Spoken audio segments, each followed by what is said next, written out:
Okay, so Teresa, you play Rebecca, and Rebecca is this very complex character, but what I love about her is she's very relatable. She is. She's haunted by things from her past and kind of built up these kind of walls to Yep. block out people.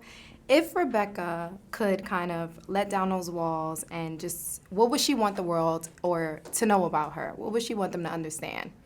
That's such a nice question.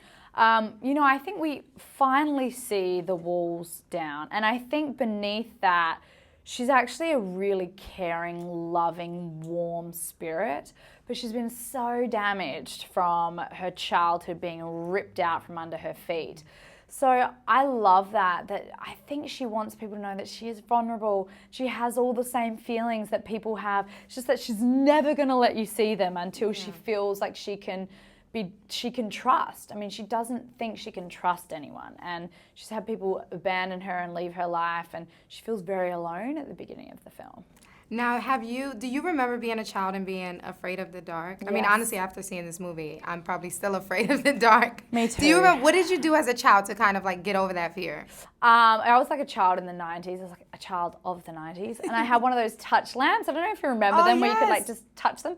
So I would always have it on the highest level in my room.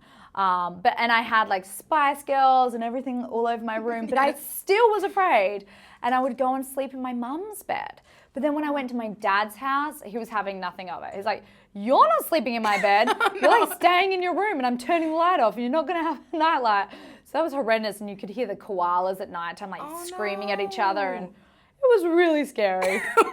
Well, you got over it in a scary way, but you got over it. Yeah. Now, I want to ask you this because I think it's very, very important to discuss, because I think a lot of moms are dealing with this as well, and so I want to give you an opportunity to speak on it. I've noticed you've been criticized a lot lately for the decision to breastfeed your son, and frankly, it's none of anyone's business. But I think a lot of moms can relate to that because they face that same criticism. Yeah. So can you talk to us about the importance of continuing that bond with your son for you?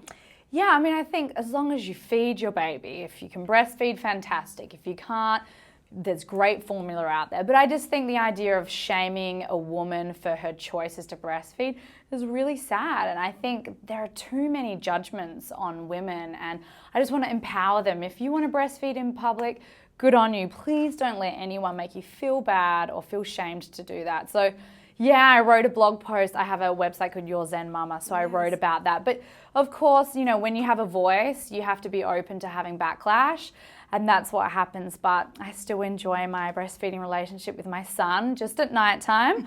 But yeah, that's it. Well, power to you. I'm sure Thank many you. moms could appreciate that. Thank you. It's a pleasure. Thank you.